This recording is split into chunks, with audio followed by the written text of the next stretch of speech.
Welcome back to 10-Minute Prophecy, where we go through the prophecies of Daniel and Revelation verse by verse in bite-sized chunks.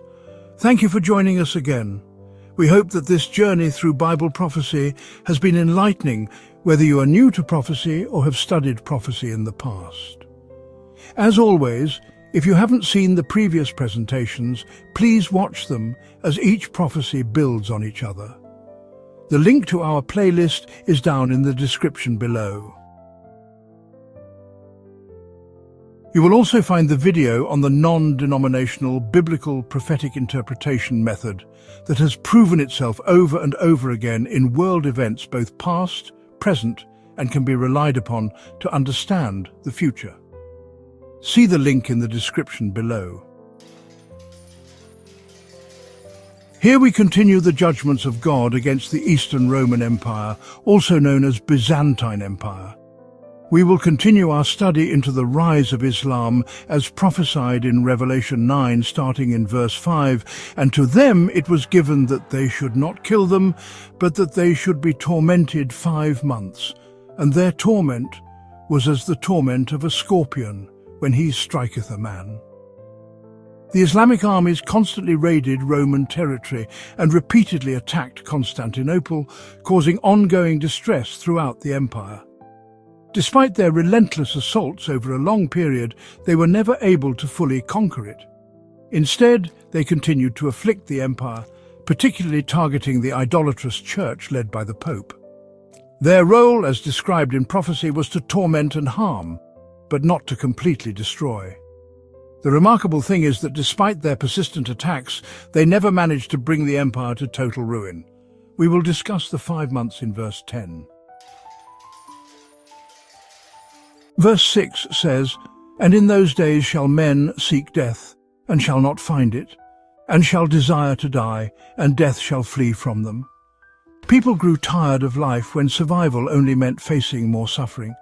Everything they held sacred was desecrated, and everything they cherished was constantly at risk. The ruthless Saracens either ruled over them or gave them only brief moments of peace, always uncertain and easily shattered, like the sudden sting of a scorpion. Verse 7 says, "And the shapes of the locusts were like unto horses prepared unto battle, and on their heads were, as it were, crowns like gold, and their faces were as the faces of men." The Arabian horse is renowned worldwide for its speed and endurance, and Arabia has long been known for its mastery of horsemanship. The Arab warriors, swift like locusts and armed like scorpions, were always ready for battle, quick to strike and retreat. When Muhammad entered Medina in 622 AD and was welcomed as its leader, a turban was raised before him as a makeshift standard. For the Saracens, turbans were more than just head coverings. They symbolized pride and status, often replenished from the spoils of war. In many traditions, adopting the turban signified conversion to Islam. Historically, Arabs were also recognized by the distinctive mitres they wore. Their faces described as reflected their seriousness and unwavering determination. The Arab's dignity was evident in his composed demeanor, his only frequent gesture being the stroking of his beard, a sign of honor and manhood, highly valued and easily offended. Verse 8 says, "And they had hair as the hair of women, and their teeth were as the teeth of lions." Long hair is often seen as a symbol of beauty for women. Unlike most men, the Arabs traditionally kept their hair long, as recorded by Pliny and other historians. However, this did not make them appear weak or delicate. On the contrary, they were known for their fierce and powerful nature, symbolized by their teeth being compared to those of lions, strong and capable of devouring their enemies. Verse 9 says, "And they had breastplates, as it were breastplates of iron. And the sound of their wings was as the sound of chariots of many horses running to battle." The breastplate. The Arabs used cuirasses or breastplates in battle even during the time of Muhammad. In the Battle of Uhud, which took place in 624 AD, Muhammad's forces fought the Quraysh of Mecca, and 700 warriors were reportedly equipped with breastplates, the sound of their wings. Unlike the tightly packed infantry formations of the Greeks and Romans, Arab military forces relied heavily on cavalry and archers. Their horses, incredibly fast and responsive, could dart away at a mere touch, moving with the speed of the wind. The Bible's description, the sound of their wings was like the sound of chariots of many horses charging into battle, perfectly captures the swiftness and overwhelming force of their attacks. Their conquests spread rapidly, achieving remarkable victories over both the Roman and Persian empires. Verses 10 and 11 say, "And they had tails like unto scorpions, and there were stings in their tails, and their power was to hurt men 5 months. And they had a king over them, which is the angel of the bottomless pit, whose name in the Hebrew tongue is Abaddon, but in the Greek tongue hath his name Apollyon."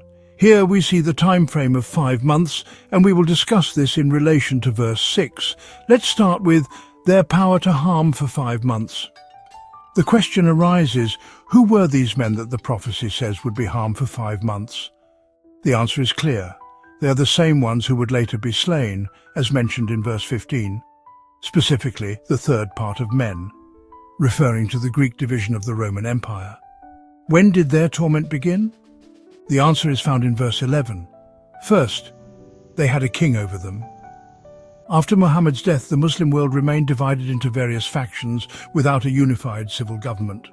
However, near the end of the 13th century, Othman established what became known as the Ottoman Empire.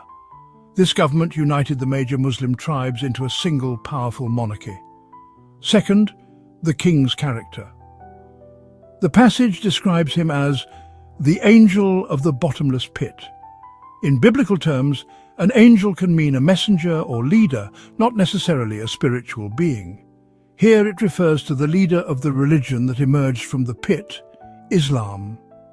The Sultan, also known as the Grand Seigneur, was both the supreme political ruler and the highest religious authority, or Caliph, of Islam. Third, his name. In Hebrew, he is called Abaddon, meaning the destroyer, and in Greek, Apollyon, meaning one who exterminates or destroys. Since he is given 2 names in different languages, it signifies not a specific person, but a defining characteristic: destruction. Historically, the Ottoman Empire has been known for its role as a powerful and often destructive force. According to historian Edward Gibbon, in The Decline and Fall of the Roman Empire, Othman launched his first assault on the Greek territory of Nicomedia on July 27, 1299. Some have mistakenly calculated the prophetic timeline from the founding of the Ottoman Empire. But the prophecy specifies that they would torment men for 5 months, meaning the period must begin with their first attack, not just their rise to power. The prophecy describes a tormenting period lasting 5 months, and in prophetic time, a month equals 30 days. Symbolically, 150 days represent 150 years. Counting forward from July 27, 1299, this period extends to 1449. During these 150 years, the Turks waged near constant war on the Eastern Roman Empire, especially the Greek area, seizing many provinces but never fully conquering Constantinople. However, in 1449, a major shift occurred, marking the end of this period, an event that connects to the next prophetic trumpet. This concludes our time together. Thank you for joining us. We hope you have enjoyed this nugget of prophecy. Join us next time as we continue on the 7 trumpets. If you have any questions or comments, please leave them below, and don't forget to like and subscribe. We look forward to seeing you again soon.